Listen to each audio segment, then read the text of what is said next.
écoutez, merci beaucoup, Monsieur Costa, de m'avoir invité à parler devant cet auditoire qui a bravé la chaleur, le football, la fatigue.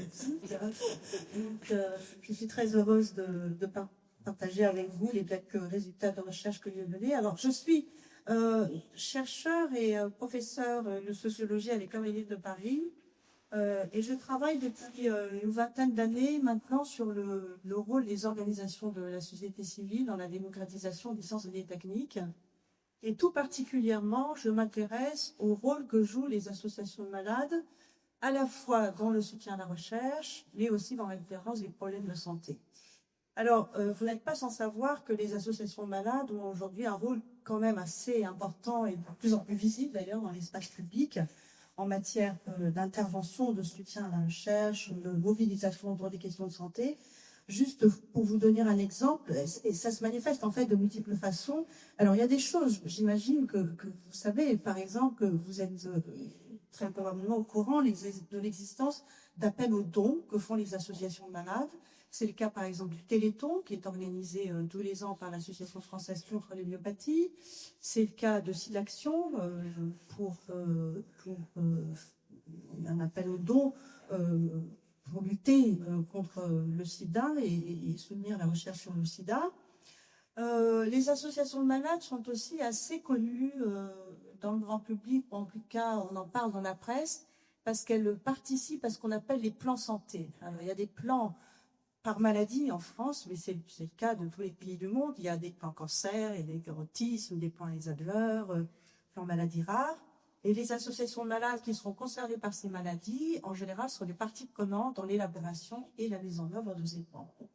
Et puis, troisième manifestation de ce rôle des associations de malades dans la gouvernance des problèmes de santé, depuis quelque temps maintenant, les associations dénoncent les prix exorbitants des médicaments. Alors, j'ai vu hier dans le Sud-Ouest, comme une sorte de veille régulière que nous faisons sur ce genre de sujet, un article qui a été publié et dans lequel la Ligue contre le cancer et l'association UFC Plus Choisir, qui est une association de consommateurs, dénonce le prix qu'ils considèrent comme exorbitant et injustifié des nouveaux médicaments qui sont mis sur le marché par les entreprises pharmaceutiques, au motif que ces médicaments, sur le fond, ne sont pas si innovants que cela, et que d'un certain point de vue, la rente que tire l'industrie de ces médicaments sans commune mesure avec le service médical rendu pour le patient. Donc voilà quelques-unes des manifestations finalement de ces associations de malades dans l'espace public. Alors, ce dont je vais parler aujourd'hui, je ne vais pas parler de l'ensemble de ces sujets parce que ce serait beaucoup trop long. Ce dont je vais parler aujourd'hui, c'est des raisons pour lesquelles les associations de malades s'engagent dans la recherche. Parce que si ça paraît s'imposer, en tout cas depuis plusieurs années, depuis en tout cas les années 80-90, c'est très difficile à comprendre parce qu'on ne sait pas pourquoi les associations de malades, qui ne sont pas des spécialistes, voudraient s'engager dans le soutien à la recherche, qui est considéré historiquement comme un domaine de compétences et de prérogatives exclusifs des chercheurs et des médecins. Donc la question qui se pose, c'est pourquoi les associations veulent s'engager dans la recherche, pour quelles raisons? Et deuxièmement, comment elles font? Puisque ce n'est pas si simple que ça de s'engager dans la recherche quand on n'est pas spécialiste, quand on n'est pas un professionnel. Et je vais organiser mon exposé en 3 temps. Tout d'abord, je vais essayer d'apporter des éléments de réponse à cette question du pourquoi. Ensuite, je décrirai les principaux mécanismes au travers desquels les associations de malades s'engagent dans la recherche. Et puis, dans un 3e temps, je vais illustrer mon propos avec le cas des associations de malades et de familles qui sont concernées par des maladies rares et qui ont été en France, avec d'autres associations dans d'autres pathologies, extrêmement actives dans la mise en place de partenariats avec les chercheurs et les institutions scientifiques. Mais pour commencer, petit préambule, je voudrais apporter 2 précisions. La première, qu'est-ce que c'est qu'une association de malades? Puisque ça a l'air évident, mais en fait, ça ne l'est pas du tout. Pourquoi? Parce que d'abord, elles sont très nombreuses, elles sont très différentes. Il y en a des très très grandes, il y en a des toutes petites. Elles n'ont pas du tout le même mode d'organisation et de fonctionnement. certaines associations des salariés, d'autres n'en ont pas, certaines ont des ressources financières très importantes, d'autres ont très peu d'argent, si bien qu'il est très difficile de donner une définition de ce que sont ces associations si on regarde juste la façon dont elles sont organisées, si vous voulez. Alors, ces associations, par ailleurs, ont des missions très différentes, et je vais y revenir dans un instant, ce qui fait que là encore, c'est difficile d'essayer de définir une association à partir des missions qu'elle se donne, puisque ces missions sont relativement hétérogènes. Et puis, en plus de tout cela, on ne sait pas combien il y a d'associations de malades en France. Tout simplement parce que l'Institut national de la statistique française ne dénombre pas ces organisations qui font partie de ce qu'on appelle le tiers secteur, parce qu'elles sont tout simplement très difficiles à identifier. Il y a des associations qui se créent et qui cessent leur activité sans en référer à personne. Les seules associations, en fait, qui sont vraiment traquées, entre guillemets, dans les chiffres, dans les statistiques publiques, sont celles qui ont demandé une déclaration d'utilité publique.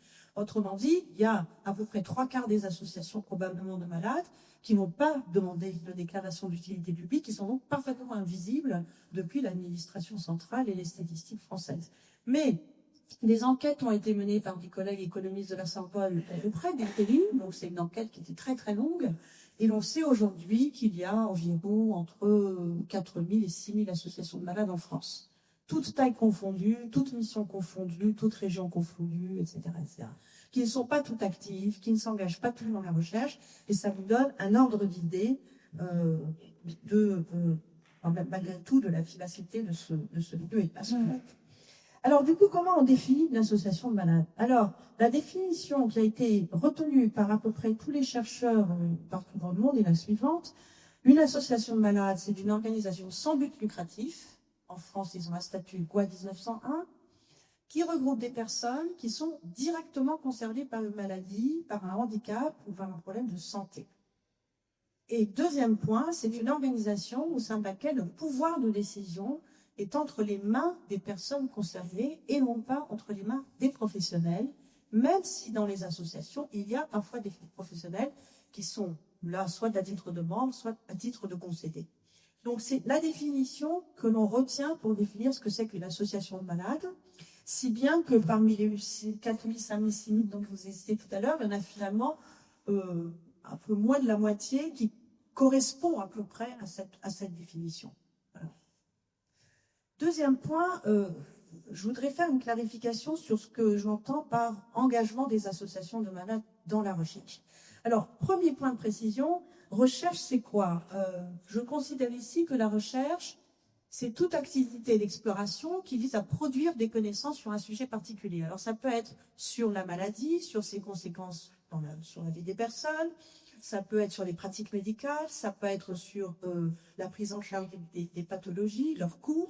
Donc, c'est toute activité, je dirais, d'exploration qui permet d'en savoir plus sur un sujet, quelque chose qui peut être mené soit au sein de laboratoires scientifiques formels et institutionnels, soit qui peuvent être menés en dehors des laboratoires scientifiques, puisque, comme vous le savez, il y a aujourd'hui de plus en plus de recherches qu'on appelle de plein air, c'est-à-dire qui ne sont pas faites dans les laboratoires, mais qui sont faites parfois par des citoyens au sein d'organisations diverses et variées. Deuxième point, la recherche dont je parle ici concerne tous les domaines. C'est pas seulement la recherche biomédicale, c'est pas seulement la recherche sur les maladies, ça peut être la recherche économique, puisqu'il y a énormément de travaux en économie de la santé, en particulier par exemple sur le prix des médicaments. Ça peut être aussi la recherche en éthique, puisque dans le domaine médical, il y a depuis plusieurs années maintenant un champ tout à fait intéressant et assez neuf qui s'intéresse aux principes, si on veut, éthiques, qui doivent mener soit la recherche sur les êtres humains, soit les pratiques médicales qui engagent l'intégrité de la personne humaine. Et puis, dernier point, l'engagement des associations de malades dans la recherche, ça revêt en fait différentes formes. Alors, j'ai parlé du soutien financier, mais ce n'est pas la seule façon pour les malades et les associations de malades de s'engager dans la recherche. Et justement, ce que je vais essayer de raconter dans cet exposé, ce sont les différentes formes que revêt ce soutien à la recherche et qui sont très liées au type de mission que se donnent les associations. Donc, après ce préambule, J'attaque la première question. Pourquoi des associations s'engagent dans la recherche? Alors qu'une fois encore, la recherche, c'est une activité qui était considérée comme le domaine exclusif de compétences des chercheurs. En tout cas, historiquement, en Europe, depuis au moins le 19e, même si, évidemment, les sciences expérimentales en Europe sont anciennes, puisqu'elles sont nées le 17e siècle. Alors, historiquement, les associations de malades, les toutes premières, en fait, on ne peut pas dire que ce soit vraiment des associations de malades, c'était des associations de personnes handicapées, mutilées de guerre. Donc, les toutes premières associations qu'on repère historiquement, ce sont des associations comme l'association des gueules cassées, après la Première Guerre mondiale, par exemple, des associations de vétérans. Et ces associations, qu'est-ce qu'elles réclamaient? Elles réclamaient une assistance et une aide publique au titre des services rendus à la nation. Donc, les toutes premières associations qui se forment autour de problèmes de santé, ce sont ces associations de vétérans. Et plus tard, ont été créées à peu près partout en Europe et en Amérique du Nord, dans les années 30 et 40, des associations regroupant des personnes handicapées civiles. Et de la même façon que leurs homologues mutilés de guerre, ces personnes demandaient de l'assistance, de l'aide des pouvoirs publics pour pouvoir mener une vie digne et une vie de citoyen à part entière. C'est le cas, par exemple, de l'Association des paralysés de France, qui a été créée en 1933, qui s'appelle maintenant l'APF France Handicap, et dont l'objectif principal, en fait, est de gérer des établissements spécialisés pour les personnes handicapées, mais sur délégation du service public. C'est-à-dire que c'est l'État qui demande à l'APF de gérer des associations, des établissements qui sont financés par l'État.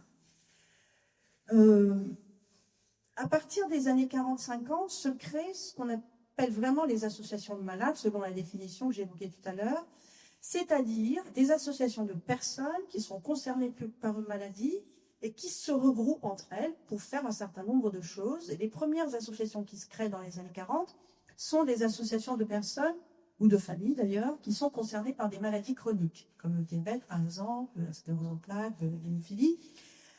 Pour une raison relativement compréhensible, c'est qu'à partir, comme vous le savez, dans l'après-guerre, après 45, mais en tout cas les associations qui se forment à partir du 40, 45, 50, bien entendu, Vénus là, les maladies infectieuses ont été vaincues grâce à l'invention de la pénicilline. Ce qui fait que il y avait à cette époque une sorte d'éradication, si on peut dire, des maladies aiguës, et une installation progressive de ce qu'on appelait des maladies chroniques, si bien que le terme maladie chronique est rentré dans les politiques publiques nationales, mais aussi internationales. Et parmi ces maladies chroniques, certaines comme le diabète, comme les scléroses en plaques, comme l'hémophilie, non seulement étaient connues, mais il y avait des traitements, en tous les cas, pas nécessairement pour les guérir, mais en tous les cas pour pouvoir gérer les maladies. Et c'est la raison pour laquelle ces associations, les toutes premières, se sont d'abord constituées autour des maladies chroniques. Et puis, un peu plus tard, d'autres associations se sont créées pour différentes raisons. Et les deux missions principales des associations à cette époque-là, des années donc 40 jusqu'à 60-70, c'est deux choses. La première, c'est l'entraide, c'est-à-dire que les gens se retrouvent entre eux pour s'apporter du soutien mutuel.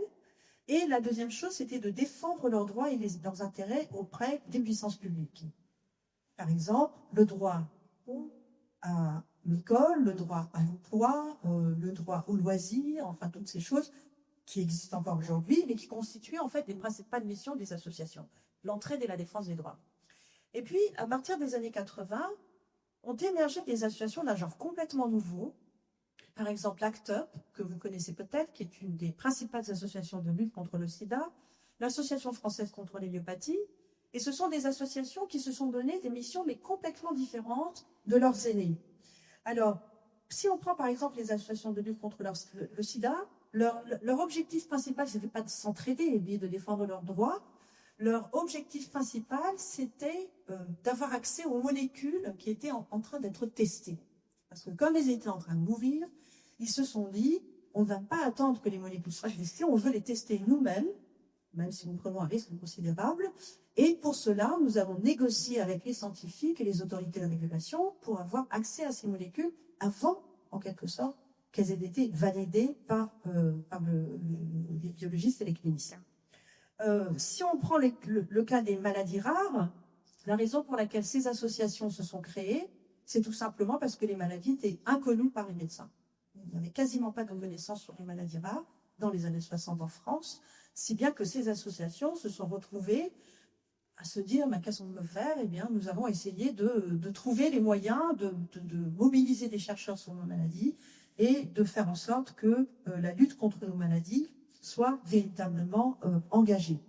Donc, au-delà de ces exemples un peu canoniques, qui sont assez connus, le cas de ACTUP, le cas de l'Association française contre l'homéopathie, les raisons pour lesquelles les associations s'engagent dans la recherche sont vraiment des raisons très pragmatiques. Elles ne s'engagent pas dans la recherche pour soutenir la recherche. Je vous dirais qu'elles s'en fichent éperdument.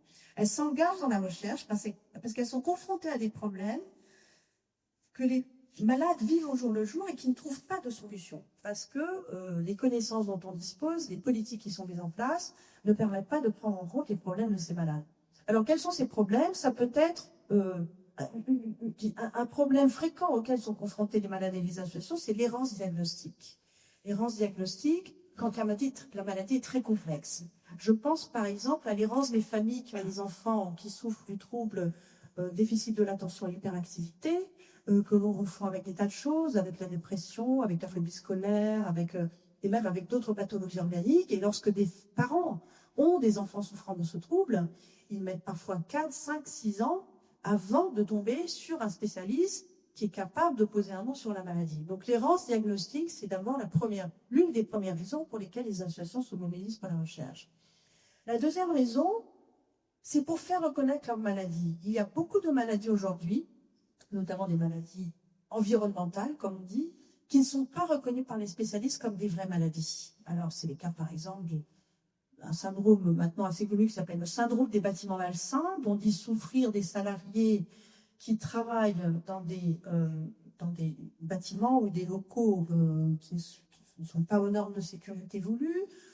Ça a été le cas, par exemple, aux États-Unis, du syndrome de la guerre du Golfe, qui n'a pas été reconnu comme une maladie pendant à peu près 15 ans, tout simplement parce que les autorités, le département d'État américain, évidemment, ne voulait pas trop dire que des armes diverses, y compris chimiques, et des tas de produits ont été utilisés pendant la guerre, en dépit de leurs déclarations sur le fait que c'était une guerre propre.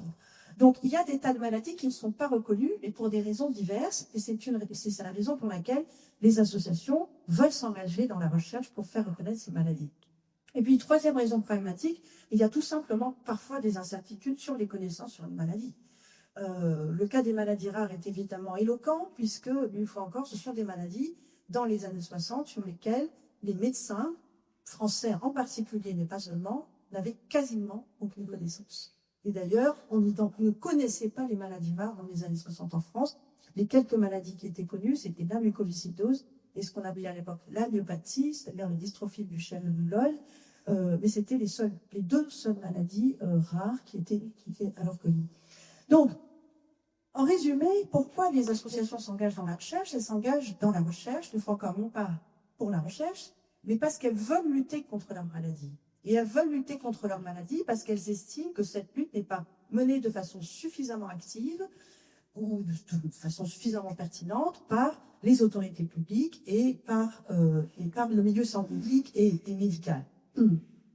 Alors, évidemment, une fois qu'on a dit ça, il n'en reste pas moins que ce n'est pas très évident pour les associations de s'engager dans la recherche. Et puis nous dit on va lutter contre la maladie. Et au fond, on peut se poser la question, mais quelles sont les bases légitimes qui autorisent finalement les associations à s'engager dans la recherche aux côtés éventuellement de spécialistes? Qu'est-ce qui fait autorité en fait? Alors, quand on regarde historiquement ce qui se passe, les associations ont deux revendications. La première, c'est une revendication politique qui consiste à dire, après tout, les associations, ce sont les premiers groupes concernés par leur maladie. C'est tout à fait vrai.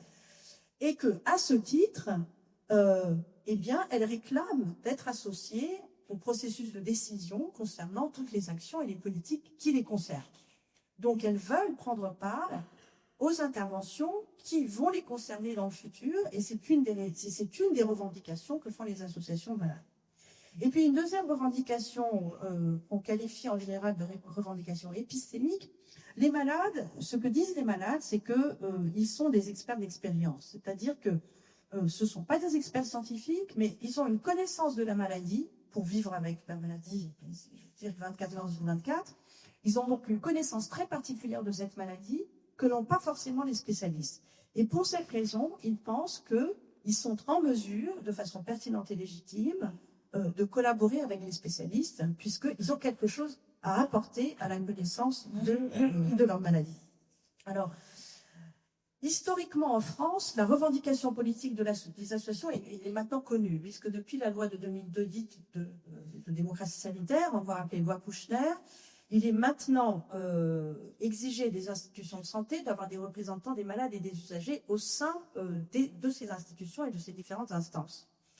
La revendication épistémique, elle a un peu plus de mal à passer. Et on peut le comprendre, elle a un peu de mal à passer, parce que les scientifiques, lorsque les malades arrivent en disant « nous avons fait telle observation, nous avons telle connaissance à partager avec vous », les scientifiques disent « eh bien, écoutez, c'est très sympathique, mais vous n'êtes pas médecin ». C'est en général si vous allez voir un médecin en lui disant « écoutez, docteur, j'ai ceci, j'ai cela, et j'ai fait des études et des observations et des statistiques, et voilà, là, ce qui m'arrive », il va vous dire c'est très très bien, mais c'est moi le médecin, c'est de la vous. Donc, en gros, cette revendication épistémique crée une tension entre deux types de savoir, qui est le savoir des patients, qui est basé sur leur expérience, et puis le savoir scientifique, qui est basé sur tout à fait d'autres types de mécanismes. Et je vais y revenir dans un instant. Ça va, je parle pas trop vite? Très bien.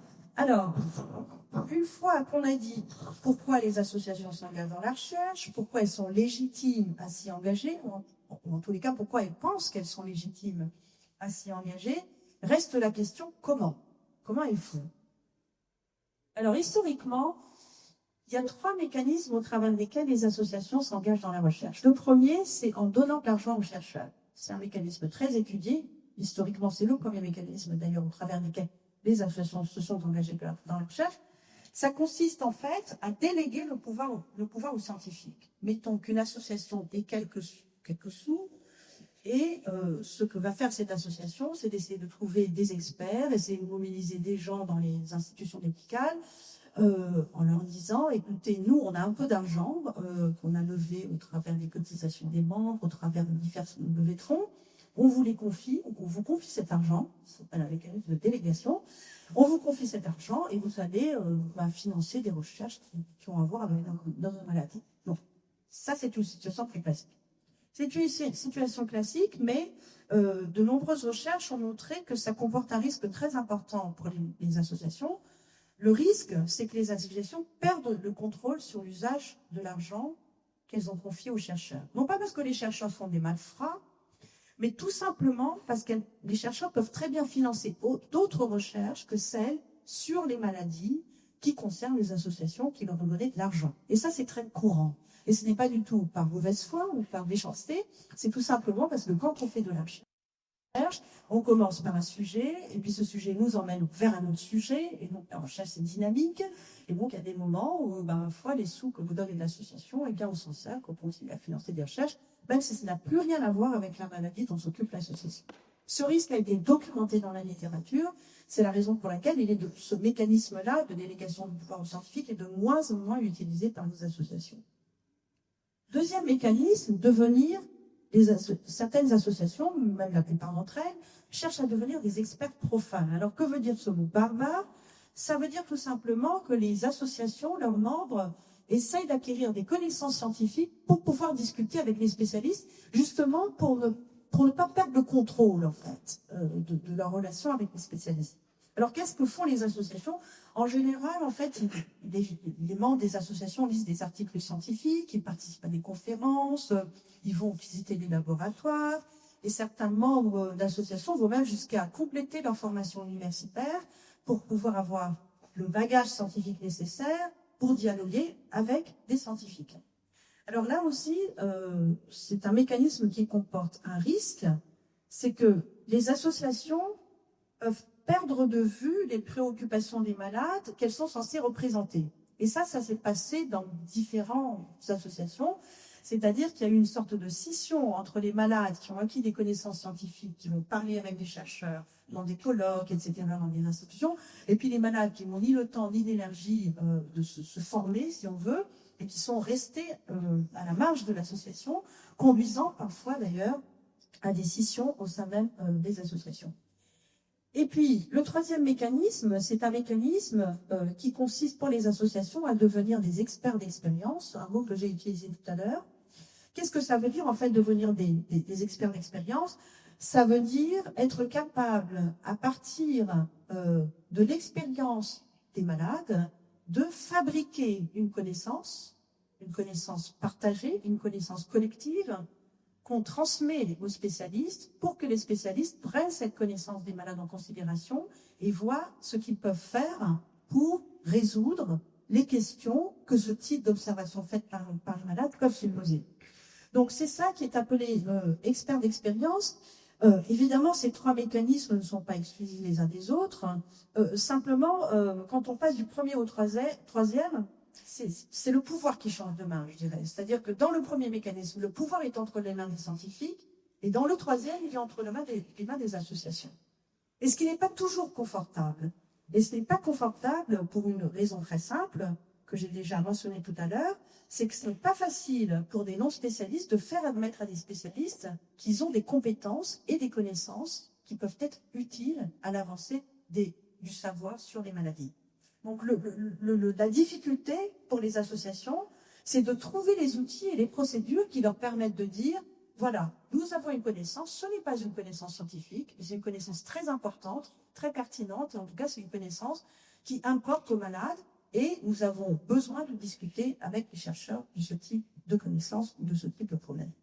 Donc voilà en gros les mécanismes au travers desquels les associations malades s'engagent dans la recherche.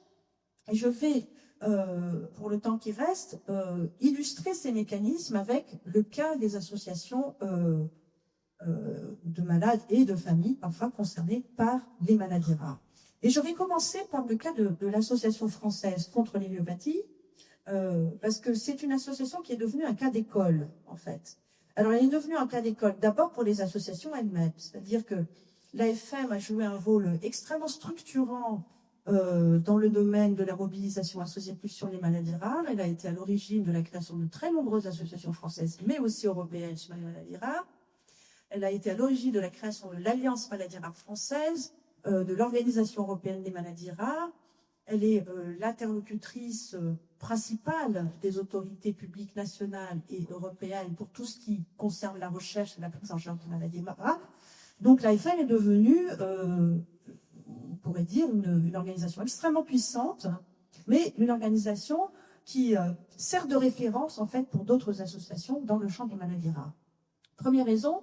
Et puis deuxième raison, c'est aussi une association qui est très discutée dans la littérature, la recherche en sciences sociales, en sciences politiques, en gestion. J'avais étudié l'histoire de cette association avec mon collègue Michel Callon, et c'est vrai que cette histoire a été reprise par de nombreux autres collègues parce que l'AFM était un exemple quasi pur, donc très intéressant pour nos chercheurs, qu'on soit d'accord ou pas d'ailleurs avec ce que fait l'AFM, mais c'était un exemple quasi pur de partenariat réussi entre une association de malades et des spécialistes. Donc il nous apportait de comprendre des conditions félicitées de cette réussite de l'AFM, et c'est la raison pour laquelle cette association constitue un peu un cas d'école pour vous chercheurs aussi. Alors, quelques repères historiques d'abord sur l'AFM. C'est une association ancienne, en fait. Elle a été créée en 1958, donc par des quelques parents d'enfants qui souffraient de la dystrophie de Duchenne de Boulogne. C'est une maladie extrêmement grave, c'est pas une maladie acquise. Les enfants naissent avec la maladie. C'est une maladie qui est gravement handicapante. C'est une maladie qui est évolutive et qui évolue parfois très très vite. C'est une maladie létale, les enfants meurent en général entre 6 et 10 ans. C'est une maladie contre laquelle il n'y a pas de médicaments, et à l'époque, il n'y avait pas de soins. C'est-à-dire qu'on ne savait même pas faire de la kinésithérapie ou d'autres choses pour ces enfants. Les médecins qui essayaient de s'intéresser à ces pathologies préconisaient parfois des soins qui étaient tout à fait contre-indiqués dans le cas d'hémiopathie et qui, dans certains cas, ont accéléré la mort des enfants.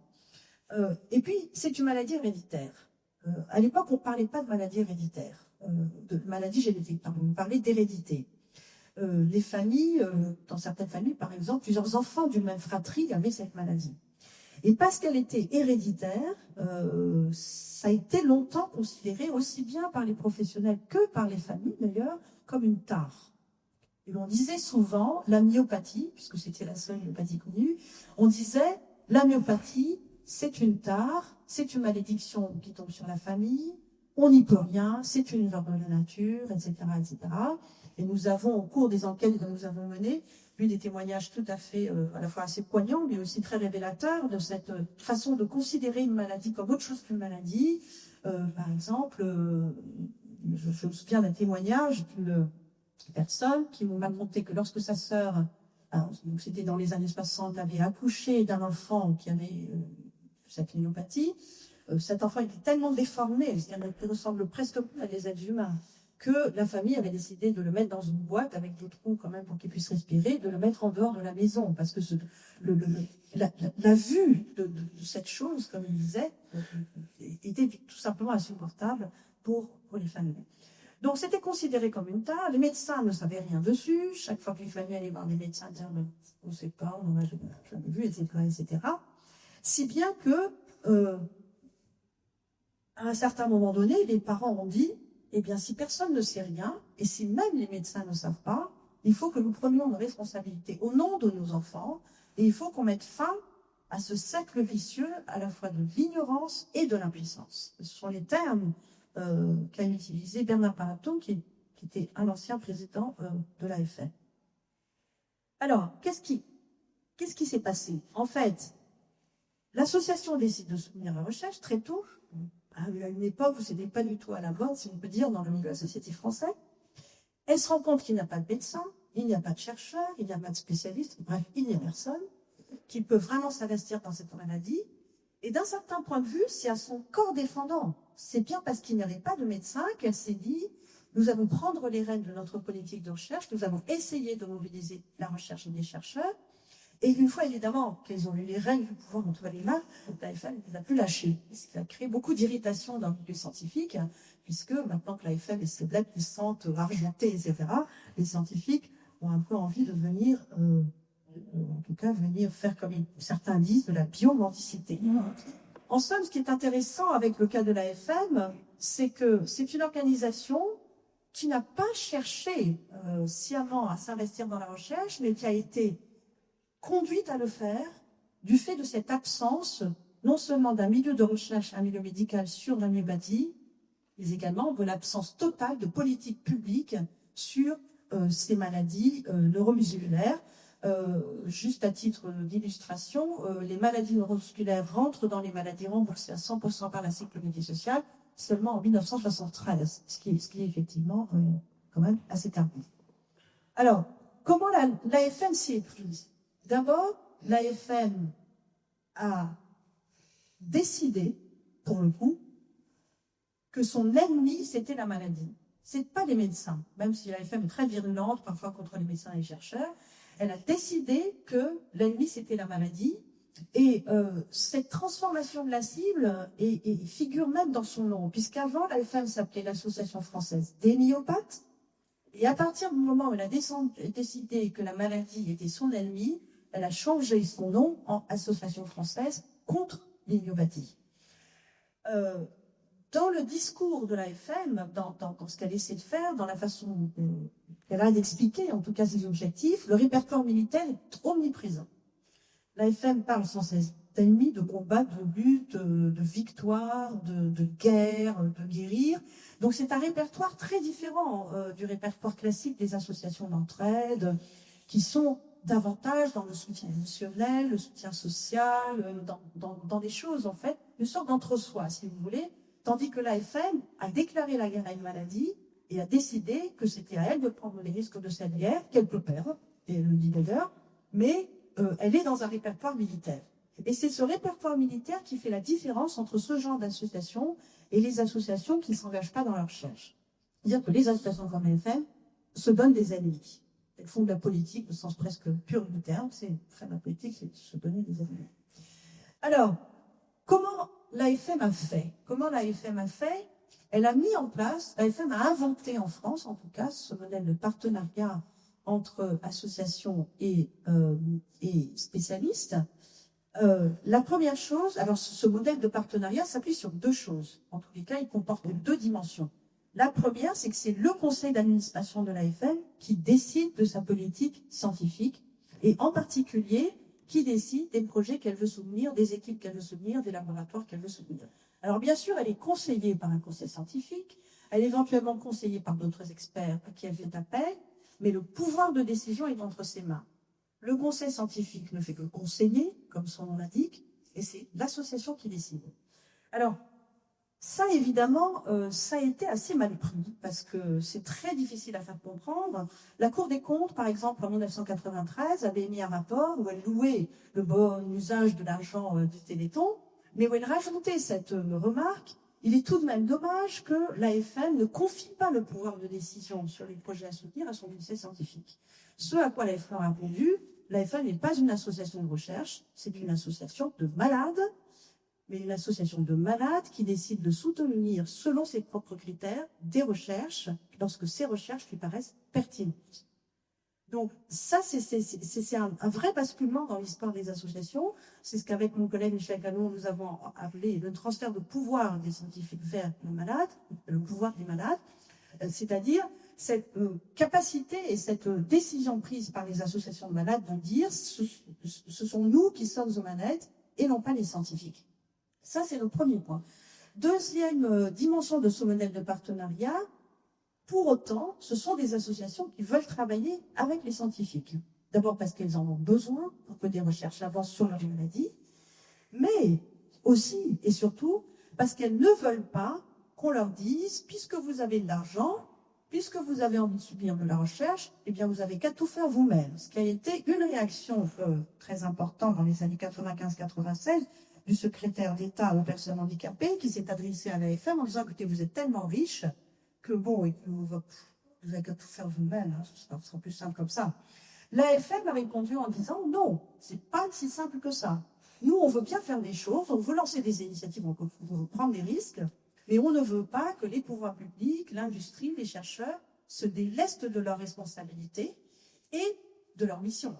Donc l'équilibre très difficile à trouver pour ces associations, c'est de dire: nous faisons des choses, mais pour autant, ce n'est pas un enceinte donné aux scientifiques et au pouvoir public d'une part, mais ce n'est pas non plus pour que les pouvoirs publics se débarrassent sur nous d'un certain nombre de missions qui ne sont pas les nôtres et qu'on n'a pas envie d'endosser.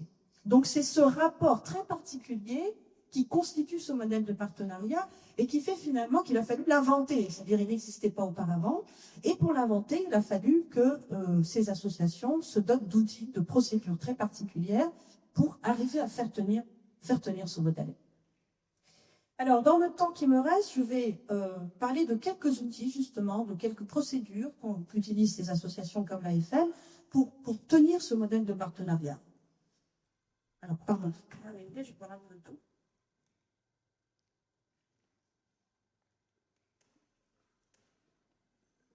Alors, la première chose que font ces associations, c'est, et ce depuis maintenant presque 30 ans, c'est d'organiser des colloques scientifiques.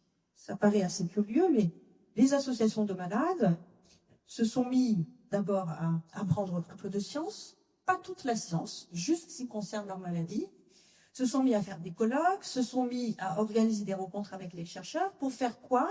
Pour acquérir une expertise très particulière qui est une expertise pluridisciplinaire, mais sur leur maladie. Un généticien sait à peu près tout sur la génétique, enfin en tout cas c'est bon, un immunologiste pareil, un psychiatre pareil. Ce que savent les associations de malades, ce sont tout ce qui concerne leur maladie à eux. Ils ne connaissent pas les fondamentaux de la génétique, ils ne connaissent pas nécessairement les fondamentaux de la neurologie, etc. Mais en revanche, ils sont incollables sur les papiers qui viennent de sortir sur telle maladie qui les concerne, qui sont souvent des maladies rares.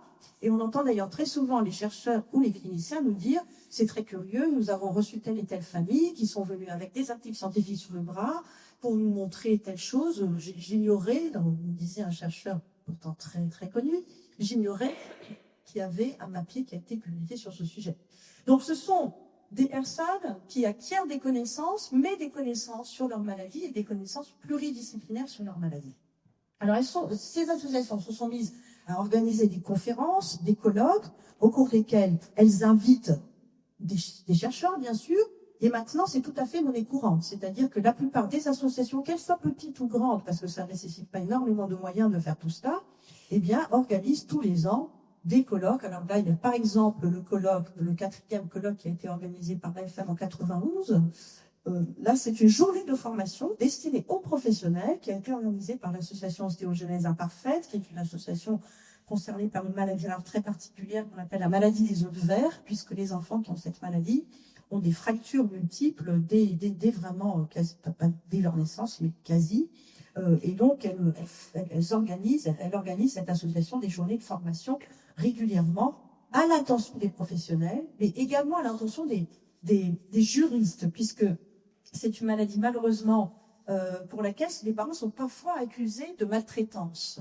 Quand on voit un petit enfant, un nourrisson de 2-3 mois qui a des fractures multiples, évidemment, les assistants sociaux font des signalements en disant « c'est pas possible, il y a un petit qui est cassé de partout ». Et donc, il a fallu aussi que les associations expliquent non seulement aux assistants sociaux, mais également, parce qu'il y a eu des procès, mais aussi aux juristes, en quoi consistait cette maladie. Et ces journées de formation servent précisément à cela. Alors, ce genre de choses, ça a plusieurs effets. Le premier effet, c'est d'abord que les associations se sont mises progressivement à être en mesure de structurer une communauté pluridisciplinaire sur leur maladie, chose que ne font pas naturellement les chercheurs. On a beau dire, et peut-être que les conférences comme celle qu'organise M. Costa sont une exception, mais les chercheurs, j'en suis une et je sais ce que c'est, l'interdisciplinarité dont on nous rabat les oreilles, c'est quelque chose de très difficile à faire et en général ça ne marche pas. Et les cas où ça marche à peu près, c'est lorsque il y a cette médiation opérée par les associations, où il y a une demande faite expressément aux chercheurs en disant « écoutez, nous vous écoutons, mais déjà parlez entre vous ». Ça, c'est le rôle très particulier que jouent les associations et qu'elles arrivent de temps en temps, effectivement, à réaliser. Et puis, deuxième effet très important de ces conférences, eh bien, la carrière même des chercheurs change quand ils sont en contact avec les associations.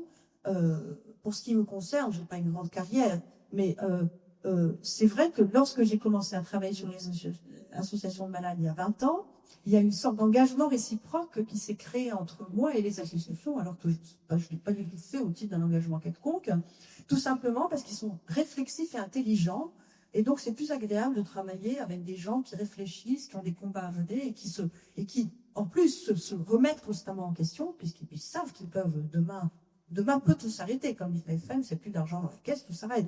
Donc c'est plutôt très agréable de travailler avec ces associations qui ont une véritable capacité réflexive en fait. Donc ça change aussi la carrière et la trajectoire des chercheurs. Deuxième ensemble d'outils qu'utilisent les associations, ce sont des documents audiovisuels, des films, des enquêtes qu'ils mènent eux-mêmes auprès de leurs adhérents. Par exemple, au tout début de l'AFM a été créée par une personne qui s'appelle Yolande de Guépert, qui avait 7 garçons, 4 avaient la dystrophie de Duchenne de Boulogne et sont morts en bas âge. Et très tôt, Yolande de Guépert a dit d'aller voir les médecins, c'est quelqu'un qui avait beaucoup d'entre-gens, il est allé voir les médecins un peu partout en France, il est même allé jusqu'aux États-Unis, en disant, ben voilà, j'ai deux enfants, puis 3 ou 4, qui ont telle maladie, qui sont dans un état épouvantable. Et comme les chercheurs ne savaient pas les envoyer, elle disait, ben écoutez, je vais les filmer, et oui, je vais me prendre des photos et je vais vous les apporter. Donc elle a filmé ses enfants jusqu'à leur mort. Elle a filmé ses enfants, et elle est allée montrer ses films auprès des médecins et des chercheurs en disant, voilà ce que c'est que la myopathie des enfants. Et ça a été un déclencheur pour le milieu scientifique et médical, en tout cas français, parce que pour la première fois, ils avaient des éléments d'un tableau clinique, alors que ce tableau clinique n'existait pas. la dystrophie du chêne de Boulogne, enfin la description principale, ça a été faite au 19e siècle par un neurologue qui s'appelle Duchesne et qui a été à Boulogne, d'où le nom de la maladie. Et puis, plus rien, plus aucune recherche. La neurologie française a eu une espèce de creux au début du 20e. Et ce qui fait que dans les années 60, personne ne savait ce qu'était la myopathie. On parlait vaguement du chêne, mais comme c'était un neurologue de province, c'était bon, c'était une maladie pas connue, tout le monde s'en fichait, bon voilà. Les grands professeurs parisiens disaient mais c'est pas du tout intéressant, tout ça, il faut faire autre chose. Bon. Et donc, le résultat, c'est qu'il n'y avait pas de tableau clinique. Et ce qu'a fait Yolaine de Keppel, et ce qu'ont fait par la suite les parents, c'était de les filmer, leurs enfants, de filmer les malades, de faire des documents audiovisuels pour les montrer aux médecins en disant, ben voilà, la maladie que vous connaissez pas, ben là, voilà, devant vos yeux, faites quelque chose avec ça. Donc, ce sont en gros des documents qui participent à l'élaboration du tableau clinique de la maladie. C'est ça qui est important et qui apporte donc une connaissance tout à fait essentielle pour l'avancée de la recherche sur ces maladies. Et puis, les associations mènent des enquêtes aussi.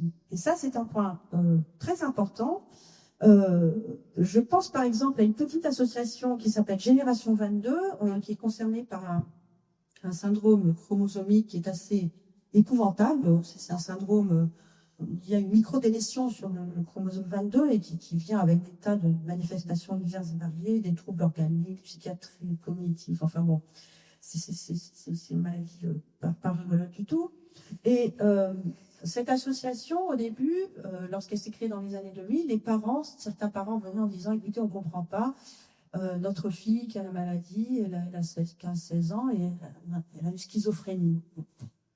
Ah, d'accord, bon, alors les familles allaient voir le médecin et puis les grands professeurs parisiens, comme toujours, ont dit, écoutez, schizophrénie, mais pas du tout, chère madame, ça n'a rien à voir avec le syndrome, vous comprenez bien que c'est un syndrome chromosomique, etc. Bon.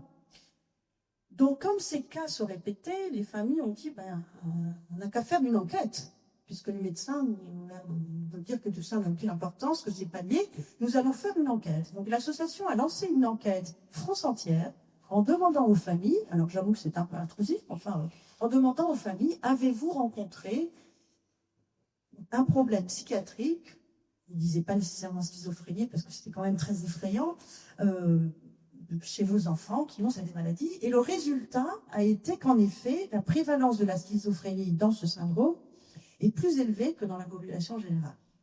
Ça, évidemment, quand l'association est allée revoir les médecins, les chercheurs, en disant, voilà, on a fait une enquête, ils m'ont envoyé, regardez, à partir de là, ils ont commencé à réfléchir. Ils ont dit, oui, effectivement, c'est peut-être à considérer. Et c'est à partir de là qu'un certain nombre d'équipes de recherche ont décidé de lancer des projets en psychiatrie génétique, qui est une discipline mixte qui n'existait pas tout à fait encore à l'époque, en disant il serait peut-être intéressant d'explorer justement ces syndromes chromosomiques qui ont des présentations psychiatriques.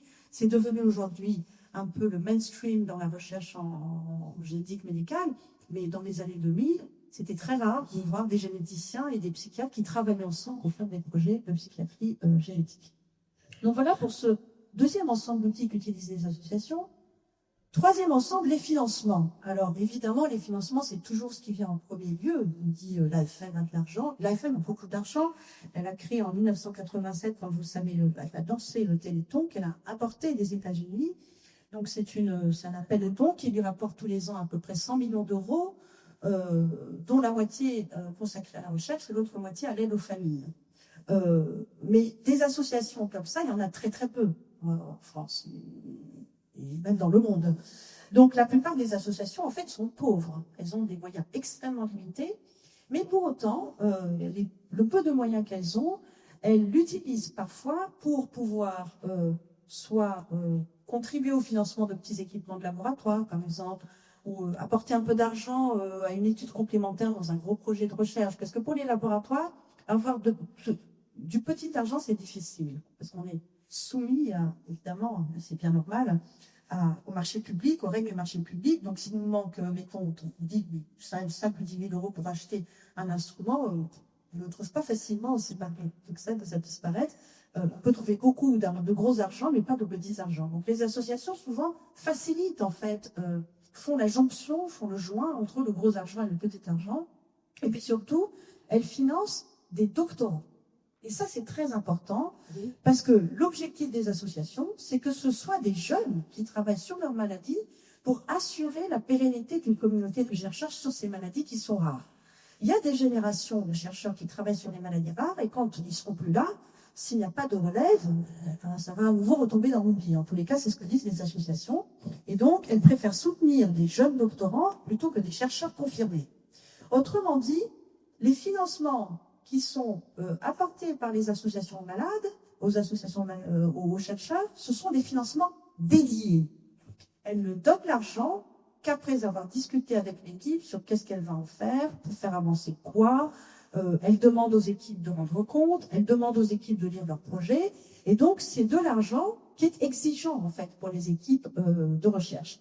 Et en plus, ça porte sur des sujets très variés. Bon, je parle beaucoup de biomédical, de clinique, mais en fait, les associations financent beaucoup de recherches sur la prise en charge et le coût de la prise en charge, parce que c'est un sujet très important dans la gouvernance des questions de santé, notamment dans un contexte, comme vous le savez, de ressources en mobilité. Alors là, je vais juste montrer une étude qui avait été financée par l'association VAC pour la mucoviscidose, une étude qui a été menée par une équipe de chercheurs en gestion. Alors, c'est un travail qui a été fait par l'un de mes anciens, l'un de mes anciens doctorants en thèse, qui s'appelle Pierre-André Juvel, qui maintenant est au CNRS. Vaincre la mucoviscidose, en fait, c'est dit la tarification de la mucoviscidose est beaucoup trop basse. Comme vous le savez, en France, la tarification des activités hospitalières est basée sur ce qu'on appelle la T2A, qui est la tarification à l'activité. Ça veut dire quoi? Ça veut dire que l'hôpital est payé en fonction des actes techniques qui sont effectués par les médecins. Alors, ça suscite évidemment des tas de débats divers et variés. Je vais juste me concentrer ici sur cet aspect dit technique. Pour la mucoviscidose, ça veut dire quoi? Ça veut dire que l'hôpital est financé pour le temps moyen passé par les professionnels à l'hôpital en présence du patient. Donc, c'est ce qui permet, là, sur le côté gauche de l'écran, de calculer le temps moyen que passent les professionnels en présence du patient, 123 minutes, dont 58, je crois, 54 en consultation médicale. Donc, c'est un tarif qui n'est pas très élevé par rapport à d'autres types d'actes techniques, beaucoup plus techniques, de chirurgie, par exemple. En revanche, le temps moyen passé par les professionnels hors de la présence du patient, mais pour le patient, il est considérable. Parce qu'il faut qu'ils se coordonnent, tous ces professionnels, entre eux. La coordination entre l'assistante sociale qui va prendre en charge le patient à domicile, au niveau école, au niveau travail, les psychologues, les chirurgiens parfois, également les professionnels qui sont en ambulatoire, parce que c'est eux qui font le suivi au jour le jour du patient à domicile. Donc c'est un temps énorme de coordination, et ce temps-là, il n'est pas tarifé en France, en tout cas par la T2A. Et ce qu'a demandé Vaincre la mucoviscidose, c'était de dire, écoutez, si l'espérance de vie des personnes avec mucoviscidose en France ont plus que doublé entre les années 50 et aujourd'hui. Et c'est très lié, en fait, à la prise en charge, pas aux médicaments, puisqu'il n'y en a pas, ni même à la greffe, parce que les greffes sont très compliquées. C'est surtout la prise en charge. Et donc, Vaincre la mucoviscidose a dit, ça coûterait peut-être un tout petit peu plus cher à la collectivité locale de tarifer ce temps moyen passé hors de la présence du patient, mais beaucoup moins cher que lorsqu'il faudra opérer, chercher des greffes, etc., pour les patients. Donc, c'est la proposition qu'a faite cette association à la sécurité sociale. Et comme vous vous en doutez, la sécurité sociale n'était pas du tout d'accord. D'abord parce que ça coûte très cher.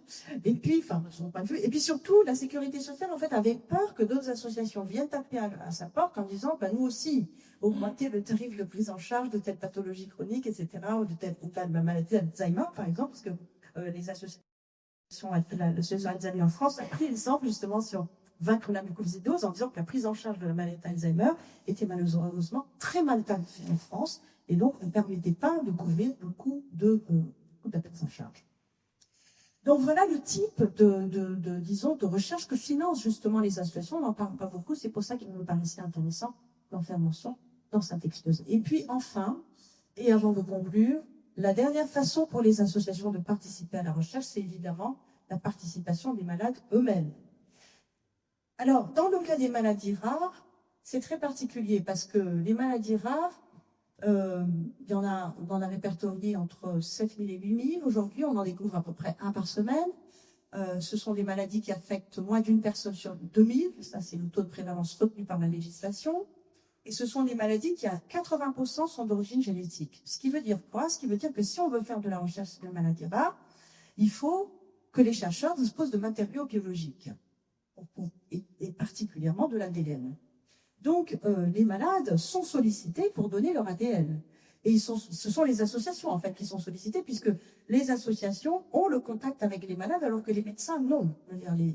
À la fac de médecine de Cochin, il y a une statistique, la première, je crois, qui avait été faite en France, qui montre que un médecin, un peu plus aujourd'hui, parce qu'on commence à connaître les maladies rares, mais un médecin a à peu près, un médecin tout au long de sa carrière a la probabilité de rencontrer un malade concerné par une maladie rare. Un seul.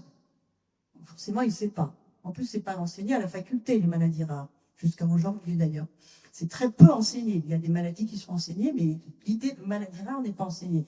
Donc, ce sont les associations qui ont le contact avec les malades. Ce sont les associations qui peuvent donc solliciter les malades pour que les chercheurs puissent faire des prélèvements de matériaux biologiques.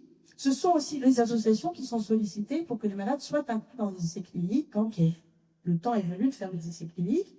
Alors, ce sont des choses maintenant qui sont très régulées. On ne peut pas juste vous dire on prend de l'ADN, merci, les chercheurs vont travailler. Il y a une régulation très stricte sur ces collectes. Mais il n'en reste pas moins que beaucoup d'associations ont mis en place eux-mêmes des banques d'ADN. Et c'est le cas, par exemple, de l'AFM. Sur cette image à gauche, vous voyez la banque d'ADN de l'AFM, qui renferme à peu près l'ADN de plusieurs milliers de familles, plusieurs dizaines de milliers de familles concernées par à peu près 400 maladies. C'est la plus grande banque d'Europe. Même les professionnels et les institutions de recherche n'ont pas une banque comme celle de l'AFM. Donc évidemment, comme diraient les économistes, c'est un actif spécifique très particulier sur lequel lorgnent les chercheurs. Et ils lorgnent tellement qu'aux États-Unis, les associations de malades qui ont donné leur ADN aux chercheurs ont décidé que lorsque ces chercheurs trouvaient des médicaments, par exemple, qui, à partir de cet ADN, à partir de recherches sur l'ADN, eh bien, ils allaient demander d'être copropriétaires du brevet sur ces médicaments. Et c'est devenu un modèle, alors très compliqué à mettre en place.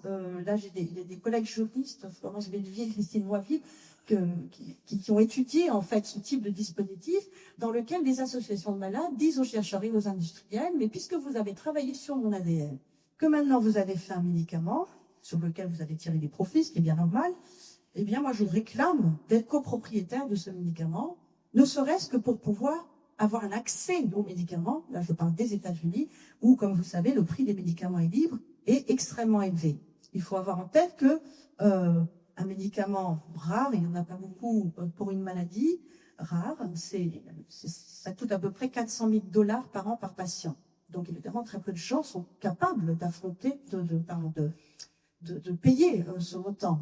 En France, nous avons la chance, en Europe en général d'ailleurs, puisqu'il y a des tas de formes de remboursement ou de subvention. Mais le, entre guillemets, vrai prix des médicaments appliqués par les industriels hors d'Europe, c'est de cet ordre de grandeur. Et donc, en effet, les associations ont demandé d'être copropriétaires du brevet des recherches faites à partir de leur ADN pour pouvoir bénéficier d'un prix ou d'un accès, en tous les cas, modéré aux médicaments qui seront fabriqués à partir de leur ADN, ce qui pose des tas de problèmes. Par ailleurs, des tas de problèmes éthiques, c'est parce qu'on est propriétaire de son ADN, c'est évidemment une question qui est très étudiée par les éthiciens. Alors, 2 mots pour conclure, parce que j'ai déjà trop parlé et je serais ravie d'échanger avec vous. Tout ça pose beaucoup de défis, énormément de défis, mais je vais juste pour conclure en relever 2. Premier défi pour les associations. On parle tout le temps d'argent. On dit oui, l'AFM, bien sûr, elle peut faire ça. Alors bien sûr, l'AFM peut faire des tas de choses. Elle a son laboratoire propre, elle lance elle-même des essais cliniques.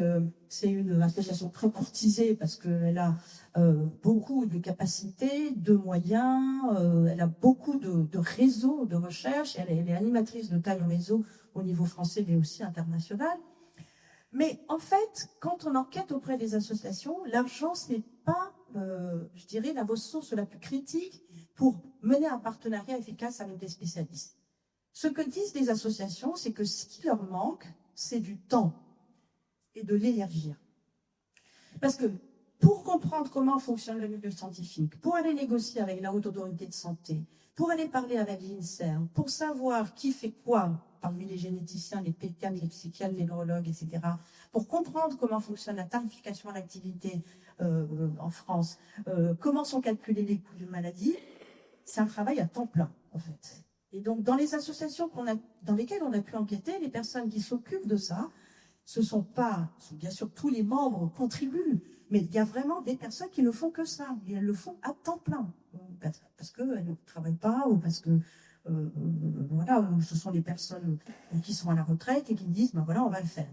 Autrement, les gens, ils passent leur nuit, leur week-end, leurs vacances.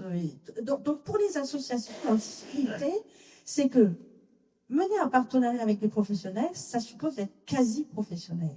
C'est-à-dire que c'est un travail à part entière qui exige des compétences et au final, pas tellement d'argent. Donc, c'est quand même ça la leçon à retenir.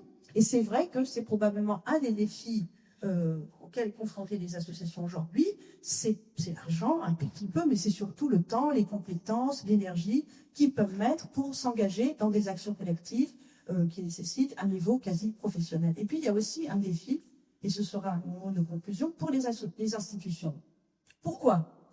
Parce que les institutions collaborent aujourd'hui avec des associations, simplement, les institutions scientifiques n'ont pas été faites pour absorber la multiplicité des connaissances, et en particulier pour absorber la connaissance basée sur l'expérience des malades, pour une raison très simple, c'est qu'elles n'ont pas été conçues pour cela. Les institutions scientifiques, elles ont été conçues pour consolider une seule forme de connaissance qui est la connaissance scientifique. Donc c'est assez normal, en fait, qu'elles ne sachent pas ou qu'elles ne soient pas, entre guillemets, capables de prendre en compte ces connaissances expérientielles, ce savoir des malades, puisque c'est pas fabriqué comme ça, les institutions, historiquement, en tout cas en Europe et en Europe occidentale et en Amérique du Nord. Donc il y a un défi là aussi pour les institutions qui est d'essayer de trouver ou d'imaginer des arrangements institutionnels qui leur permettent de pérenniser le dialogue avec les associations de malades. Et pour terminer, je voudrais montrer ce qu'essaie de faire l'INSERM, parce que l'INSERM est évidemment en première loge dans ce type de problématique.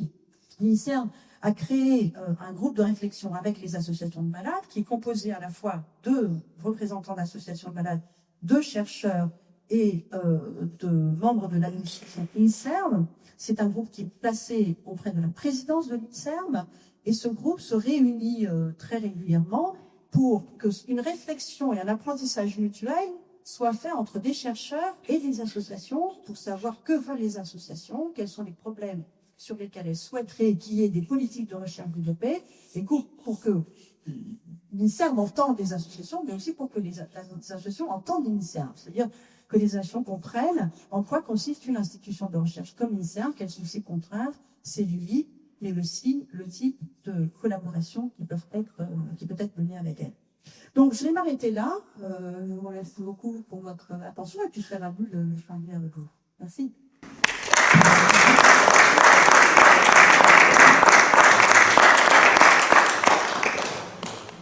Je voudrais poser une question qui en même temps apporter de l'eau à votre moulin d'une certaine façon. Il s'agit d'une population qui est très particulière.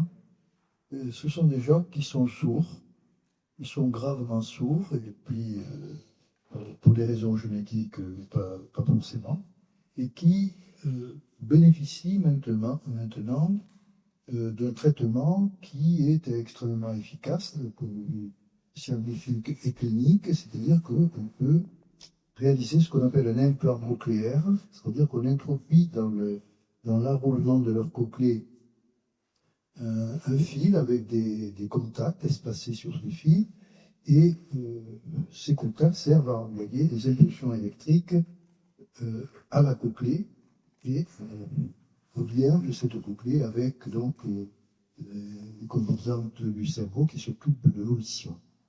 Et ces personnes deviennent à ce moment-là, on peut faire très tout pour que ça marche très bien, et à ce moment-là, cet enfant non seulement entend des choses, mais qui sont très très différentes de ce que nous entendons, puisque, vous le comprenez, c'est une simplification extrême de l'audition, d'avoir un contact régulièrement espacé à l'intérieur de la cochlée.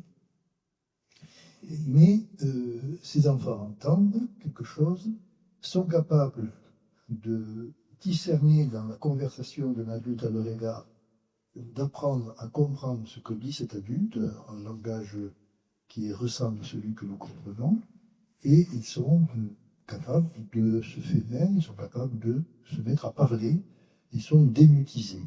Alors, vous le savez sûrement, les sourds autrefois n'avaient pas cette possibilité, ils étaient obligés d'utiliser d'autres moyens, et on avait inventé pour eux le langage des signes, si bien qu'il y a toute une culture du langage passant uniquement par la vue, par le mouvement, des gestes, et toute une culture a été basée là-dessus, culture qui d'ailleurs est internationale, même s'il y a des dialectes du langage des signes qui appartiennent à tel ou tel ensemble culturel ou à tel pays. Et à un moment donné, j'ai été contacté, alors je ne vous dirai pas le nombre de dizaines d'années, parce que ça ne peut pas avoir d'avantage. Donc, l'association de sourds m'a contacté, et ils avaient constitué un sous-groupe des sourds, si vous voulez, qui s'appelle les sourds en colère. Alors, ils étaient en colère, pourquoi? Eh bien, ils étaient en colère parce qu'ils considéraient que l'acquisition du langage des signes était une culture nouvelle qu'ils s'étaient donnée, qui leur était spécifique, qui était très riche, et qui, éventuellement, pouvait apporter des choses que le langage parlé ne pouvait pas apporter. Par ailleurs, ils étaient conscients du fait que le traitement avait quand même un effet secondaire. C'est-à-dire que l'implant cochléaire détruit quand même les constitutifs standards de la cochlée, les cellules lucidies externes, les cellules lucidies internes, tout ce qui est constitutif du potentiel microphonique, quand vous en face, c'est beaucoup de choses. Et donc, le jour où de nouvelles façons de traiter la surdité permettrait de faire évoluer les raisons spécifiques de telle ou telle surdité, le fait qu'un individu soit implanté cochléaire, qu'il ait été soigné avec cet implant cochléaire, le rendait incapable d'accéder, le rendra incapable d'accéder à cette nouvelle éventuelle découverte. Voilà, donc des sourds en colère, bon, je ne les vois plus manifester. L'autre fois, ils manifestaient, c'était un peu spectaculaire, puisqu'ils défilaient dans la rue en faisant des gestes, c'est-à-dire qu'ils disaient avec leurs signes qu'ils n'étaient pas d'accord, mais c'était une manif sans aucun bruit. C'est particulier. Voilà, c'est pas sympa. Oui, alors merci beaucoup pour ce témoignage, parce que figurez-vous que ce qu'on appelle dans la littérature, en sociologie, en sciences politiques, les communautés de sourds sont très étudiées pour exactement la raison que vous venez de vous exposer. C'est-à-dire qu'en fait, il y a, en tout cas dans les pays de culture anglo-saxonne, cette idée très forte que la surdité n'est pas une maladie, c'est un élément fondamental et non négociable de l'identité des personnes sourdes, qui sont en fait généralement des personnes nées sourdes. Donc, ce sont pas des personnes qui ont acquis la surdité avec l'âge à cause d'une maladie, et qui sont nées sourdes. Et donc, aux États-Unis, en Angleterre, en Suède, des communautés de sourds, un peu comme les sourds en colère, eux, ils ne sont pas en colère parce que là-bas, c'est parfaitement habillé, forment des communautés de sourds qui considèrent que, premièrement, ils ne sont pas malades ni handicapés, ils sont juste sourds. Deuxièmement, que la surdité est quelque chose qui doit être préservé, puisque ça fait partie de la variété anthropologique. Autrement dit, si on essaie de soigner les sourds, c'est un raisonnement évidemment qui mérite quelques réflexions, mais leur crainte, c'est que si on commence à inventer tout le monde, au bout d'un moment, non seulement il n'y aurait plus de sourds, mais en plus la culture sourde disparaîtrait. Et en effet, troisièmement, il y a une culture sourde qui est liée au langage des signes. Et ça a été démontré d'ailleurs en sociolinguistique, puisque le langage des signes présente toutes les mêmes caractéristiques que n'importe quel autre langage humain. Donc, ces communautés refusent d'être implantées, et dans certains pays, elles ont le droit, évidemment. Enfin, personne ne fait pression sur eux pour être implantés. Alors qu'en France, et peut-être pour ça qu'on les voit plus tellement, c'est très particulier en fait comme forme de mobilisation, Parce que en France, l'idée qu'on puisse être une communauté basée autour d'une culture particulière, que ce soit la surdité ou autre chose, c'est quelque chose qui est très, qui est très étranger à l'histoire politique de la France. Aux États-Unis, on vit en communauté. Enfin, la communauté, le droit de vivre en communauté est un amendement de la Charte fédérale des États-Unis. En France, en fait, vivre en communauté, c'est quelque chose qui n'est pas très admis. Et donc, ces sourds en colère, je me souviens, peut-être que vous avez entendu parler de cela, d'une manifestation qu'ils avaient faite à Lyon. Il y avait des personnes sourdes qui avaient été implantées en France, ont arraché leur implant pour la manifestation. C'était assez épouvantable, du sang partout. Mais c'est vrai que c'est quelque chose qui est difficile, enfin, qui en tous les cas, en France, ne trouve pas écho par rapport, je dirais, à l'histoire politique, à la façon dont on conçoit les communautés. Alors, dans les pays anglo-saxons, en particulier aux États-Unis, ça peut aller très très loin. Par exemple, aux États-Unis, il y a des villes de sourds. Ça devient vraiment très particulier. Des villes où il n'y a que des sourds, où la charte et les régulations de la ville font que tous les gens doivent être sourds pour y vivre, ou en tous les cas qu'il y ait une majorité de sourds dans les écoles, dans les entreprises, etc., etc., et qui revendiquent que ce soit le langage des signes américains qui soit parlé, et non pas le langage oral, puisqu'ils ont très peur que si le langage oral est appris, acquis au travers d'un plan cochléaire, cette culture sourde disparaîtra. Donc c'est vrai pour les sourds, c'est vrai aussi aux États-Unis pour le nanisme. Il y a une forme de nanisme génétique qu'on appelle la chondroplasie. Je me souviens d'une association qui s'appelle l'Association des petites personnes aux États-Unis. Et dans cette association, il y avait même des réunions qui étaient organisées par l'association pour que les jeunes en âge de procréer qui avaient cette maladie se rencontrent afin plus tard de fonder une famille de manière à ce qu'ils aient aussi un enfant ayant la chondroplasie, de manière à ce que cette forme de nanisme ne disparaisse pas. Donc, je voulais juste signaler ces exemples parce que ça donne une idée très large, en fait, de la façon dont les associations définissent ce que c'est qu'une maladie. Parfois, elles considèrent que ce n'est pas. C'est aussi le cas, d'ailleurs, de certaines associations qui regroupent des personnes qui ont le syndrome d'Asperger. Ces gens disent qu'ils ne sont pas malades. Ils disent nous sommes neuro-atypiques. Ce n'est pas tout à fait la même chose que d'être malade. Donc, c'est vrai qu'autour des maladies, il y a à la fois cette mobilisation pour la recherche, mais des recherches variées. C'est-à-dire que les sourds, ce n'est pas la recherche biomédicale qui les a intéressés, c'est la recherche sociolinguistique, parce que c'est ça qui leur a permis de démontrer qu'ils avaient en effet une culture à part entière.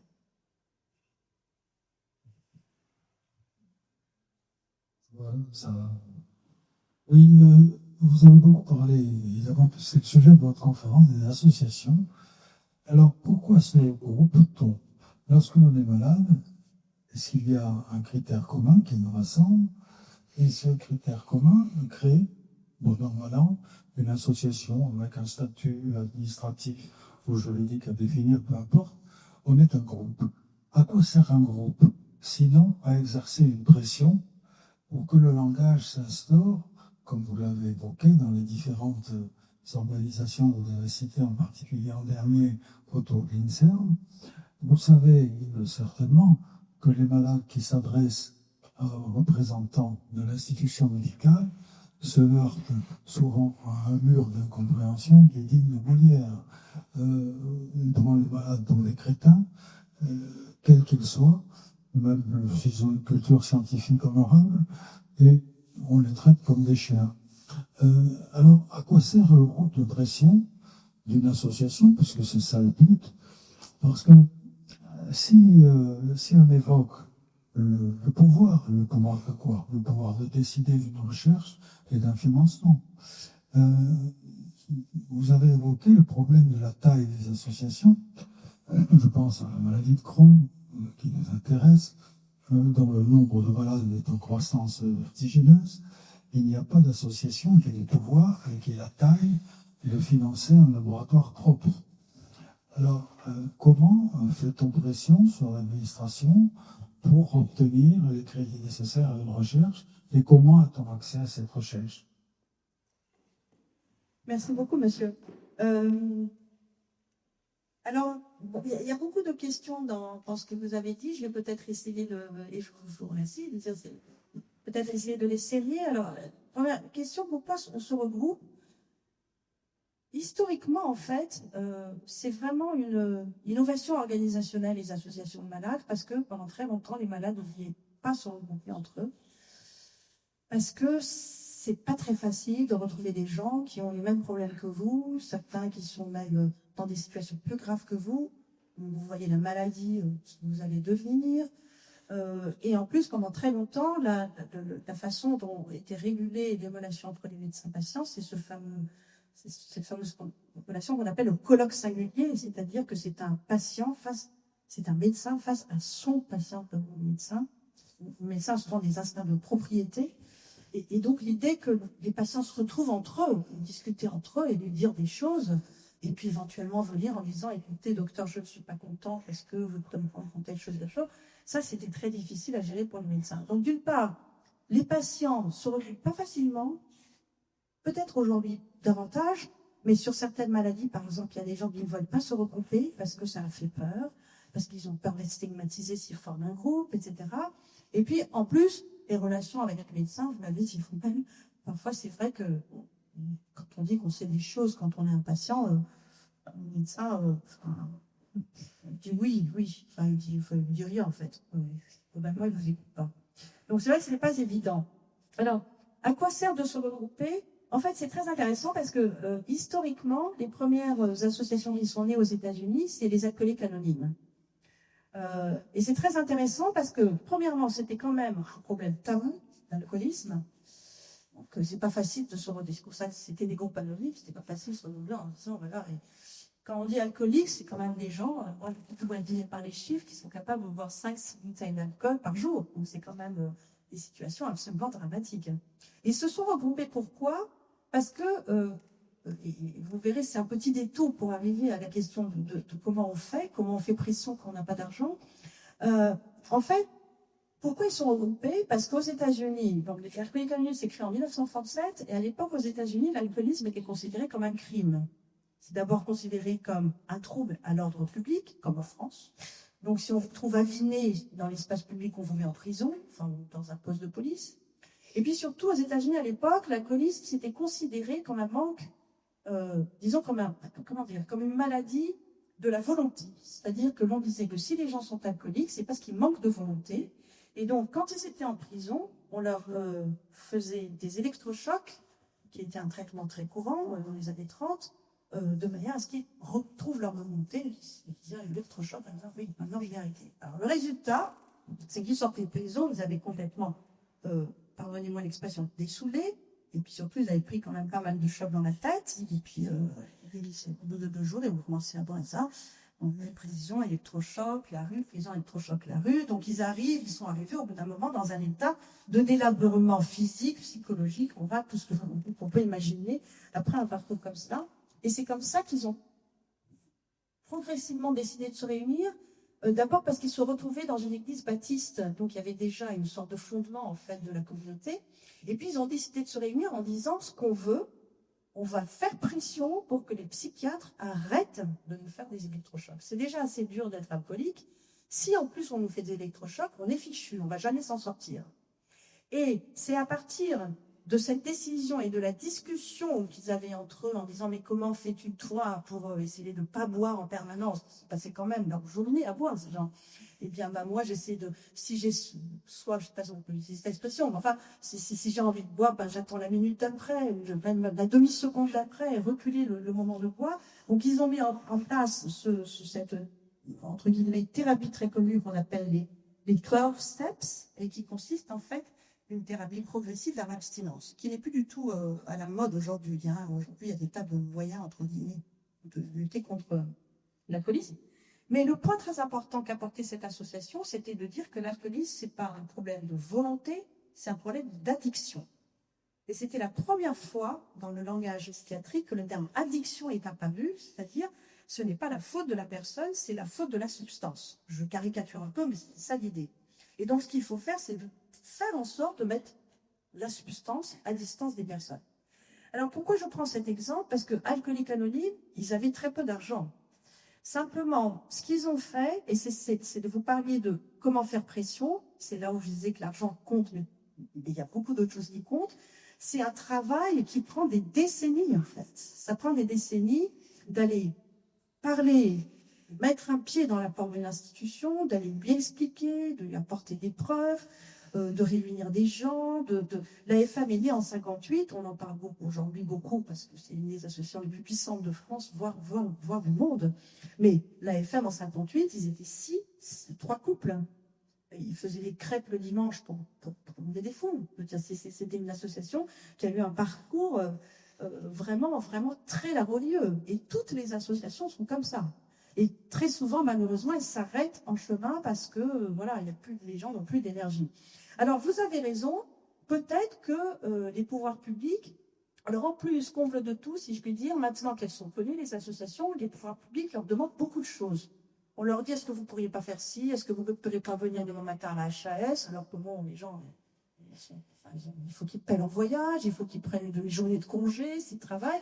Donc, elles se trouvent un peu victimes aussi de leur succès parce qu'elles sont constamment sollicitées et en même temps, elles ont ni le temps ni l'argent pour faire ce qu'elles auraient envie de faire. Donc, en 2 mots, l'argent, oui, c'est important et je pense que les pouvoirs publics, et c'est un peu une réflexion d'ailleurs qui commence à se nouer au sein des institutions, probablement que les pouvoirs publics devraient non pas donner de l'argent pour faire des projets, mais donner de l'argent pour assurer la pérennité de l'association.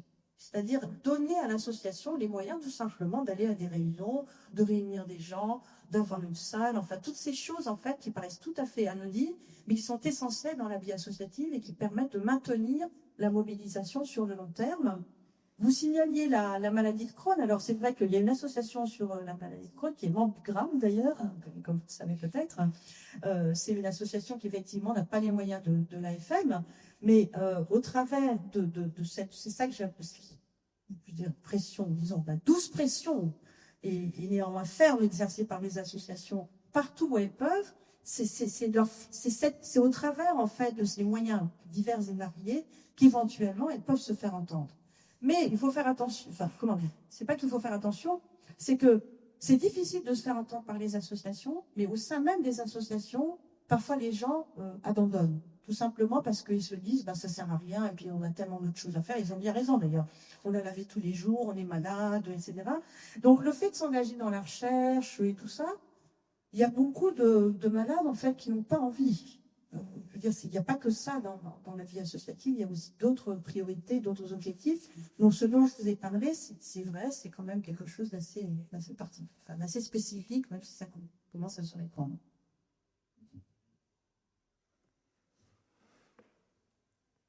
Oui, alors moi, je voulais poser une question, mais aussi vous donner une information que vous n'aurez pas autrement, parce que vous ne le direz pas dans les livres. Je vais vous parler des offres. J'ai attendu, on a parlé de kakémono aujourd'hui. Et il se trouve que là, on l'avait invité à parler autour de ses travaux, et ce que ça a présenté en partie aujourd'hui, dans une des sessions des offres, près des calendriers du programme des offres, et aussi un propre fait que ça a pu se poursuivre. Mais ceci est pour vous dire que c'est une problématique des citoyens par rapport à la science qui est importante dans cet événement. On a une session entière sur les citizen science, dont la science et les citoyens, qui était la session pour laquelle on a été sollicité de Léonard, et qui aura lieu le 14 juillet le matin. Et mon annonce, avant de venir à la question, c'est que pour justement augmenter cette interpénétration entre du plan citoyen et puis ce forum professionnel qui est quand même un forum en anglais, etc., pour le 14 juillet, on ouvre pour ce jour-là des inscriptions gratuites pour donc, la journée du 14 juillet pour les offres. Donc ça, je voulais le dire parce que c'est encore nulle part. Et ce jour-là, il y a cette session sur Citizen Science qui est le matin. Il y a, alors ça a un rapport, mais c'est un rapport avec sciences et citoyens, la personne qui est le père, l'inventeur du concept des Fab Labs, des gens qui fabriquent eux-mêmes, et qui fera la conférence plénière. C'est une session sur les Fab Labs. Il y a d'autres sessions, donc ça sera une journée intéressante. C'est en anglais, c'est au niveau, etc. Mais ça reste ouvert à plus de gens. Et ça, on le doit aussi, en partie, à Volodona, qu'on avait envisagé pour cette journée-là, je vais vous le dire. Alors, ma question maintenant, pour venir en dehors de ça, bonjour d'abord, c'est en fait comment en fait les associations ou les patients parfois qui font partie de cette association, tu l'as évoqué, se sentent finalement abandonnés par des associations qui sont plus préoccupées de leur survie, de leur action, de leur influence sur les pouvoirs publics, que des préoccupations journalières des patients qui finalement, in fine, les constituent. Alors en fait, comment on peut, exactement comme on se pose la question, il y a une autre session des offres là-dessus, pourquoi les gouvernements ne prennent pas au sérieux les citoyens, la santé des citoyens? Et là, finalement, pourquoi plus on devient un groupe de citoyens actifs, et moins finalement on prend soi-même au sérieux les préoccupations journalières des patients qui nous constituent en tant qu'association. Alors, merci beaucoup Anne pour cette question. Alors c'est vrai que la difficulté, je pense, vient de ce que les citoyens ou les malades qui sont dans des associations et qui s'investissent dans la recherche, qui, comme je l'ai dit, prend quand même beaucoup de temps et puis occupent en général à peu près en fait, tout leur temps libre, on le sait, pour en avoir quand même eu beaucoup. Ce qui est très compliqué. Alors, il y a plusieurs raisons qui font que, au bout d'un moment, on a l'impression que ces gens perdent de vue un peu les problèmes quotidiens des malades. Et d'ailleurs, les malades leur reprochent, les associations, en disant oui, vous êtes occupés de parler avec les grands professeurs parisiens, etc. Mais nous, en attendant, notre gamin il meurt, on n'a pas de fauteuil roulant. Enfin bon. Alors, il y a plusieurs mécanismes en fait. Bon, il y a d'abord un mécanisme probablement assez général qui est un peu un mécanisme, si on peut dire, de valorisation de soi, et qui est très agréable, je suppose. C'est-à-dire que quelqu'un qui a une maladie très grave, qui, par exemple, n'est pas du tout d'un milieu scientifique, découvrant ce milieu, fréquentant tout ce gotha de la recherche clinique, tous ces généticiens, etc., à Paris et ailleurs, j'ai souvent constaté, mais je n'ai pas fait d'études particulières là-dessus, mais j'ai souvent constaté que ces personnes, et à juste titre, sont très fières d'être arrivées en fait à faire cela. Et progressivement, ça fait complètement partie de leur identité. C'est-à-dire que ce sont des malades, mais ce sont des malades qui sont des super experts. Et cette idée d'être des super experts, ça les constitue, ça les maintient. C'est vers ça, en fait, c'est ça qui les anime en quelque sorte. C'est bien que les malades qui ne sont pas experts ont vraiment l'impression que, vous parliez tout à l'heure, monsieur, des médecins qui n'ont rien à faire de ce que disent les malades, mais en effet, parfois les malades disent, ouais, les malades experts qui vont dans les réunions ministères, etc., nous, ils n'ont rien à faire en fait. Et ça crée beaucoup de tensions au sein des associations. Souviens-toi, par exemple, de l'AFM, une scission au sein de l'AFM, parce que y a des parents qui ont dit nous on est des parents, notre enfant est en train de mourir, on n'a pas ci, on n'a pas là, on n'a pas d'argent, on va pas aller parler avec quand bien même ce seraient les grands professeurs, on ne va pas perdre notre temps entre guillemets à ça.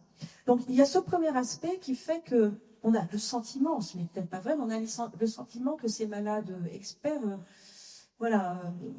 disons, ils perdent parfois un peu le contact, en effet, avec, disons, les malades plus ordinaires. Steve Epstein un collègue américain avait cette belle expression, il opposait ce qu'il appelle les lay experts, c'est-à-dire les experts profanes, et les lay patients, c'est-à-dire les gens qui sont profanes, en gros. Donc c'était assez bien vu, c'est-à-dire qu'il avait compris qu'il y avait cette scission. Une autre raison pour laquelle les patients peuvent se sentir abandonnés par ceux qui, dans l'association, consacrent leur temps à faire pression auprès des pouvoirs publics, etc., c'est aussi probablement le fait qu'il manque d'outils au sein des associations, peut-être parfois, pour continuer à nourrir ce dialogue entre les malades experts, les scientifiques, etc. Donc il y a un petit problème d'outillage en fait. Les associations, par exemple, celles que je rencontre parfois dans les réunions, etc., c'est vrai qu'elles sont très expertes, les personnes qui viennent, les représentants de ces associations. Quand je vais interviewer des malades qui ne sont pas experts, ils sont très experts. C'est pour ça aussi que c'est absolument passionnant de travailler avec eux. Mais on voit bien qu'il y a quelque chose qui ne passe pas nécessairement parce qu'il n'y a pas les outils en fait qui sont en place. Et c'est particulièrement vrai quand il y a des associations avec des antennes, comme ils disent, en province, par exemple. Où les gens en province, malheureusement, je vais dire un truisme, mais la France reste colbertiste, il se trouve qu'en province, ils ont l'impression qu'il y a des gens à Paris qui font des choses, qui vont à l'INSEE, puis il y a eux qui s'occupent de tout le reste, c'est-à-dire en particulier les problèmes au jour le jour, aller taper la porte au conseil général, trouver des sous pour que telle famille qui a des difficultés, etc. Donc il y a ce sentiment en fait d'inégalité dans l'accès aux ressources et dans le type de choses qu'on peut faire. Et ça, c'est vrai que c'est un risque. Je parlais tout à l'heure du défi pour les associations, c'est un risque parce que le risque, alors c'est un risque, ça dépend comment on voit les choses, bien sûr. Après tout, si les associations se scindent en deux, c'est peut-être aussi bien. C'est-à-dire qu'il n'y a pas de raison pour que tout le monde se regroupe au sein d'une même association. Mais c'est vrai que c'est quelque chose qu'il faut probablement que les associations considèrent. Et d'ailleurs, je me souviens dans l'histoire de l'AFM, à une époque, il y a eu la tentation de transformer l'AFM en une organisation indépendante de l'association de malades, en disant l'AFM s'occupera de tout, exactement ce que je viens de dire, faire pression sur les pouvoirs publics, et puis il y aura les associations de malades. Et ils ont eu la sagesse, je crois, de dire non, ce serait une très mauvaise solution, parce que la légitimité de l'AFM à faire pression sur les pouvoirs publics, ça vient des malades. Donc s'ils mettent les malades pour notre organisation, il n'y a absolument aucune raison pour que les institutions les écoutent. Oui. Madame, j'étais très intéressé par votre exposé sur cette association de malades. Donc, je voudrais vous poser une question, un peu à titre comparatif. Nous sommes tous atteints d'une maladie, d'un état évolutif mortel. C'est le vieillissement. Est-ce qu'il existe des travaux comme ceux que vous faites en matière justement de vieillissement et en particulier, je dirais, les questions concernant un changement de regard des vieux vis-à-vis d'eux-mêmes et un changement de regard de la société vis-à-vis des vieux. Car ça, à mon avis, c'est pas le mien uniquement, c'est un très gros problème qui engendre tout un tas de méfaits dont on a les répercussions, dont on a connu les répercussions dans les mouvements du personnel des EHPAD. Donc moi, je vous demande, est-ce qu'il existe donc des travaux sur des associations de vieux? Est-ce qu'il en existe de puissants? Moi-même, je viens d'intégrer une association qui s'appelle Hold Up. C'est assez joli comme nom. Hein. Ce n'est pas Hold Up, vous êtes des banques pour compenser ce qu'on nous a piqué comme argent récemment, mais c'est Debout les vieux. Je cherche à développer un groupe de cette association nationale. Ici, un groupe toulousain, comme les existe à Nantes, à Marseille et autres. Donc, tout ce que vous nous avez exposé m'intéresse. Mais existe-t-il des travaux tels que ceux que vous faites pour les associations de malades? Les vieux ne sont pas des malades. Je suis bien d'accord, les vieux ne sont pas des malades. Et je suis bien d'accord que c'est un état évolutif auquel on n'échappera pas. Donc, c'est un problème de... D'ailleurs, plusieurs choses. D'abord, c'est un problème non pas de santé, mais c'est une préoccupation considérée comme une préoccupation de santé publique, liée au fait que la définition de ce que c'est qu'être en bonne santé, a changé. La définition de l'OMS, qui est toujours valable d'ailleurs, a changé au décours de la Seconde Guerre mondiale, puisque être en bonne santé, ce n'est pas seulement ne pas être malade, c'est être dans une situation où on peut vivre dignement et efficacement une vie sociale, familiale, citoyenne, collective, etc. Donc c'est être en bonne santé depuis 1945, je crois, mais tu me corriges, si j'ai des sottises. Être en bonne santé, ce n'est plus ne pas être malade, c'est être en capacité, comme on dit aujourd'hui, qui est un mot assez à la mode, être en capacité de mener une vie pleine et entière, pour simplifier. Alors, il y a beaucoup de travaux, justement, qui sont faits sur le vieillissement. Alors, il y a des travaux, bien sûr, des travaux biologiques, sur les mécanismes du vieillissement, etc. Il y a des travaux en sciences sociales, il y a beaucoup de travaux en sciences sociales sur le vieillissement, qui est un thème, je dirais, assez essentiel aujourd'hui. En revanche, je ne connais pas beaucoup d'associations de malades, pardonnez-moi ce lapsus, d'associations de personnes qui se regroupent autour de la question du vieillissement, puisque les seules associations où il y a des personnes âgées qui se regroupent, c'est précisément autour de maladies. Alors Alzheimer, bien sûr, mais d'autres conditions aussi. Je connais une petite association qui se trouve à Saint-Étienne, mais qui est une association qui s'appelle Synapse, qui a été créée en fait à la suite d'une cohorte mise en place par un professeur d'urologie qui s'intéressait au mécanisme du vieillissement, mais chez les personnes non malades. C'est-à-dire, c'est quoi le mécanisme naturel qui fait que nous perdons progressivement, enfin, nous perdons pas tous, heureusement, pas tous, enfin, il y a des rythmes différents, qui fait que la personne est beaucoup plus vulnérable à des difficultés cognitives, des difficultés motrices, etc. Est-ce qu'il n'y a pas quelque chose de commun, finalement, à c'est une question vieille comme le monde, hein, mais on n'a pas la réponse. Je connais cette petite association à Saint-Étienne, mais autrement, ce qui est très particulier, c'est que dans le cas du vieillissement, et je suis tout à fait d'accord avec vous, ce n'est pas facile de faire cause commune, au sens propre du terme. C'est-à-dire que dans les associations de malades, il y a une cause commune qui paraît évidente une personne malade, c'est la maladie. Je le disais tout à l'heure, 2 ans et demi, c'est la maladie. Mais dès qu'on n'a plus cette espèce d'objectivation des raisons pour lesquelles on se regroupe, ça devient compliqué. Parce que le vieillissement, c'est un processus, si vous voulez, très compliqué, très vaste, qui n'affecte pas les gens de la même façon, avec quoi on vit plus ou moins bien. Et c'est vrai d'ailleurs du vieillissement, comme c'est vrai, par exemple, de questions qui sont prises en charge par la médecine, mais qui ne sont pas des maladies, par exemple la naissance, la périnatalité. Il y a une association, un collectif en France qui s'intéresse à ces questions, mais comme être vieux n'est pas malade, être enceinte et accoucher, ce n'est pas une maladie, même si en France c'est très médicalisé l'accouchement. Donc c'est pareil, sur des questions comme cela qui ne sont pas immédiates, qui ne font pas immédiatement cause, si on peut dire, c'est assez difficile en fait, de faire cause commune. Donc en fait, dans ces cas-là, la difficulté, c'est faire cause commune. Ce n'est pas seulement faire pression, etc. C'est déjà faire cause commune. Pourquoi est-ce qu'on se retrouverait entre personnes âgées? Pour faire quoi? Qu'est-ce qu'on partage à part le fait de vieillir? Et je crois que c'est ça qui est très compliqué. Et le travail que vous faites, je suppose, va aller dans une sorte de réponse à ce genre de questions. C'est-à-dire, qu'est-ce qui fait que des personnes voudraient se réunir autour d'un phénomène naturel qui est le fait de vieillir? Est-ce que ça fait cause? Voilà.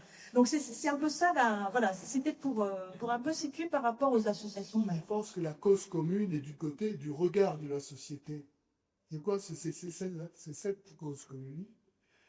Et je vais vous citer un exemple, si vous voulez bien, pour bien montrer. Cette association Hold Up dont je vous ai parlé n'est pas revendicative. Elle est plutôt un témoignage. Un témoignage et un centre de réflexion et un centre même d'expérimentation de petites choses, à sa portée. Eh bien, il a été lancé récemment une opération tendant à développer dans des maisons de retraite auprès des personnes les plus âgées l'utilisation des tablettes.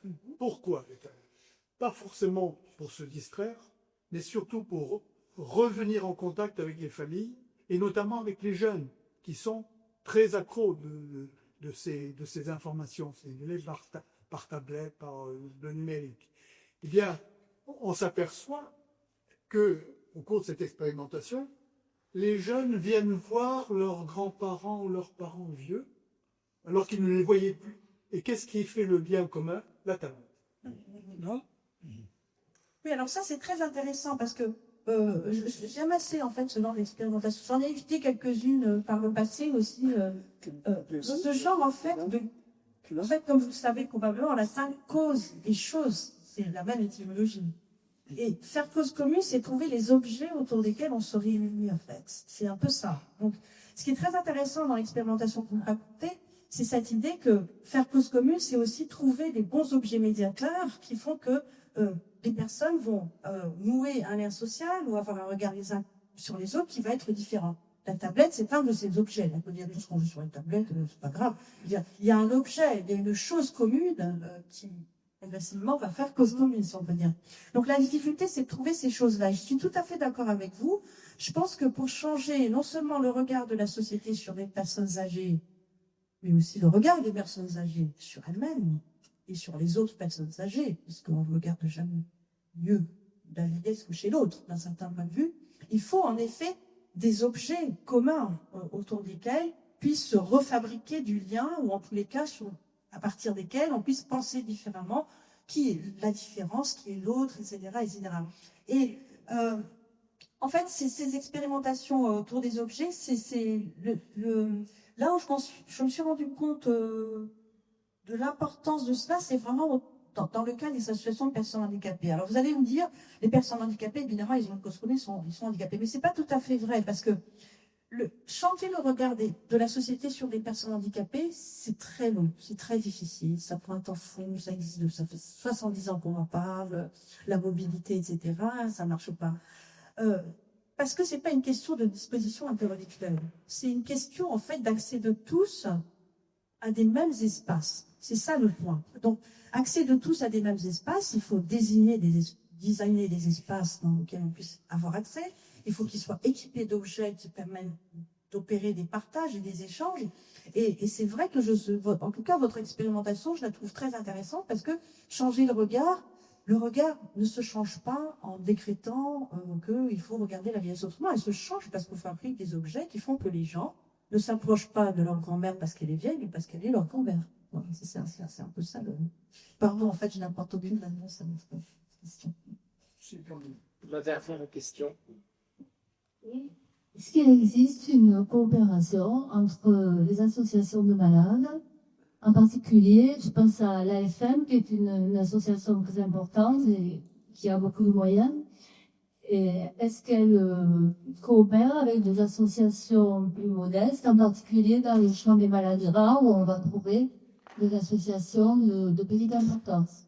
En fait, est-ce que l'action que mène l'AFM profite aussi à d'autres associations plus petites?